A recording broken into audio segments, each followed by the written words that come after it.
गडचिरोली जिल्ह्यातील रस्त्यांची दुरावस्था पुन्हा एकदा नागरिकांच्या जीवावर बेतताना दिसतेय।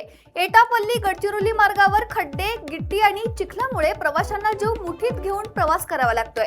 एटापल्ली ते जारावंडी दरम्यान रस्त्यावर मोठमोठे खड्डे पडले असून 2 जड वाहने रस्त्यातच फसल्याने वाहतूक पूर्णपणे ठप्प झाली आहे। दोन्ही बाजूंना वाहनांच्या लांबच लांब रांगा लागल्याने प्रवाशांना मोठा मनस्ताप सहन करावा लागलाय। याचा आढावा घेतलाय आमचे प्रतिनिधी महेश गुंडट्टीवार यांनी। गडचिरोली जिल्ह्यात रस्त्यांची अत्यंत दयनीय अवस्था आहे। मी सध्या एटापल्ली ते गडचिरोली या रस्त्यावर आहे। आपण माझ्या पाठीमागे बघू शकता, जड वाहने पूर्णपणे मुख्य रस्त्यावर फसलेली आहे। दोन वाहने फसल्यामुळे आता पूर्णपणे ट्रॅफिक जाम झालेला आहे। विशेष म्हणजे राष्ट्रीय महामार्ग असो, राज्य महामार्ग असो, या ठिकाणी अशीच अवस्था आहे। त्यामुळे नागरिक मोठ्या प्रमाणात अडकून पडले। आपण माझ्या पाठीमागे बघू शकता, या ठिकाणी देखील प्रवासी मोठ्या प्रमाणात अडकले आहे। आपल्यासोबत काही प्रवासी आहेत, त्यांच्यासोबत संवाद साधण्याचा प्रयत्न करू। काय सांगाल दादा, कुठून आले आणि तुम्हाला किती वाजेपासून इथे प्रतीक्षा करावी लागली? मी गडचिरोली ते ऐरी जाणारा व्यक्ती ही ट्रॅव्हल्समधून पॅसेंजर घेऊन येत आहे।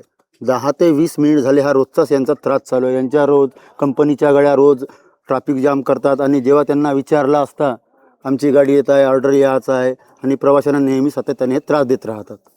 आता तुमची मागणी काय? मागणी काय नाही, त्यांची कंपनी आहे ठीक आहे, त्यांची गाडी चालली पाहिजे, पण आमचे जे प्रवासी आहेत, जे आम नागरिक आहेत, त्यांना त्रास नको।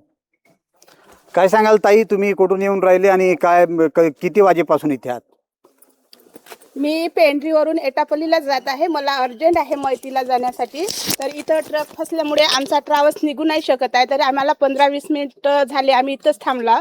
तर ही ट्रॅव्हल्स निघाली, मी बोलली त्यांच्यासोबत, तर त्यांनी म्हणे की आमचे साहेब आल्याशिवाय आम्ही ट्रॅव्हल्स गाडी काढत नाही म्हणे, आणि त्यांचे साहेब येईपर्यंत आम्ही इथं कुठपर्यंत वाट पाहायची? आम्हाला त्रास होत आहे ना, आम्हाला अर्जंट जायचं आहे ना, माहीत अर्जंट आहे आमच्यासाठी। रिलेटिव्ह मरण पावले आमचे। एकूणच आपण बघू शकता, नागरिकांना मोठ्या प्रमाणात या ठिकाणी त्रास सहन करावा लागत आहे। मात्र हे जड वाहने रस्त्यावर अडकून पडल्यामुळे ट्रॅफिक पूर्णपणे जाम झाला आहे। विशेष म्हणजे गेली अनेक दिवसापासून या ठिकाणी या रस्त्यावर जीवघेणा प्रवास सुरू आहे। मात्र शासन आणि प्रशासनाचे कुठेतरी दुर्लक्ष होताना दिसून येत आहे। महेश गुंडेट्टीवार, LS मराठी, एटापल्ली,